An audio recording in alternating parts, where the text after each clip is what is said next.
In this video, we're going to be showing you how to replace broken spokes on your bicycle wheel. So some spokes might be loose and that's bad, you should true your wheel. But if they're broken, you can just wiggle them willy-nilly, and that's how you're going to be able to tell that they're actually broken. So first thing that you need to do is take off the wheel. So for this bike, it's a 17mm bolt right there, and I just loosen it on either side. And then after that, I'll just need to move the chain off of the hub and I'll be able to take it off the bike. Our next step is to remove whatever valve stem you have on that wheel and release all the air out of the tire so that we can access the spokes. So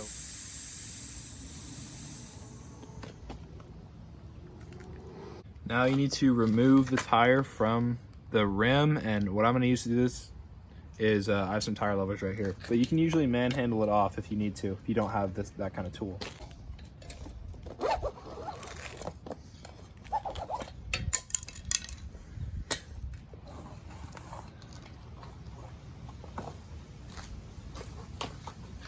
All right, there we go. So now we just have the wheel.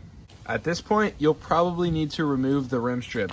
So if you have a spoke that's broken at this end and not at the top, then you will need to remove your rim strip.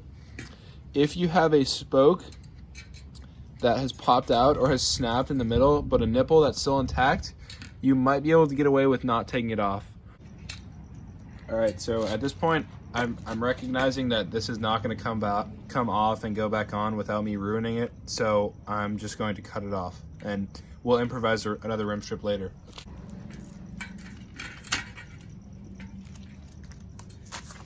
Okay, there we go. So the reason we did that is now we have access to the nipples and we can take them in and out. At this point, you're going to want to identify those spokes that were broken and take them out. So this one is broke at this end, and so that means I got to feed it up through here. Feed it up to this part and pull it out. Get rid of that. That's trash. That's old. Maybe save the spoke nipple if it's still good. And so this is actually the perfect way for me to demonstrate this, but this one is broken at the top end. So to get this one out, I'm going to need to feed it through. So twist it up like this, kind of wiggle it around and feed it through to get it out of there. All right, so before you put in your new spokes, you need to analyze the pattern of the way that the wheel is laced, so you know which direction to put them in, what spokes to put them over and under, and which direction they should be going.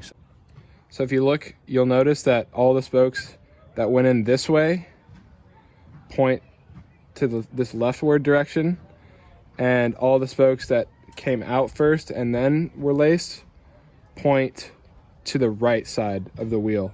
So you can see that if we look like over here, these two.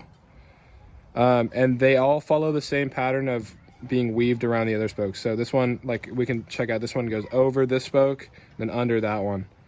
And this one goes over, under, same thing. So we need to make sure we follow that pattern when we put in the new spoke. Okay, there's a hole here. I can see that these two came in this direction, so that means I'm gonna have to put this one in this way, coming at the camera. So let's get that going. Up through that hole, like that. And then where do I need to go? I need to go to the right. I need to go this way. I think I need to go to this hole right there. And so if we look at the other ones, the one right here, it goes over this spoke and then under that spoke. So that's the pattern we need to follow. So over this one, and then I need to bend this around and under that. You may have to manhandle your spokes a little bit, but that's okay. That's what you got to do to get it done. And then that's going to go to that hole. And so now I have my new spoke nipple, and then we're going to thread that through from the top to meet the threads of the spoke we just put in. Mine, you can twist with a screwdriver to get them started with a flathead screwdriver. So that's what I'm going to do here. And then that'll get it started.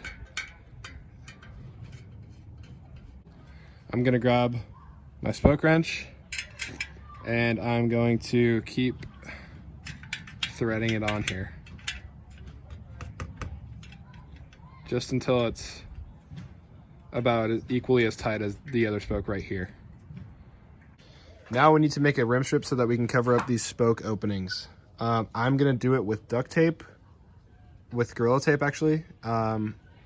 But if you have a rim strip or rim tape, I would use that. Or if you saved your old one, use that. But this is because I don't have anything else, so that's what we're gonna do. All right, so now I've made a rim strip out of duct tape that you can see I've applied along here, and I'm actually gonna upload another video on how to do that if you're interested, so check that out. And now all we really need to do is put the tire and the inner tube back on and we'll be good to go.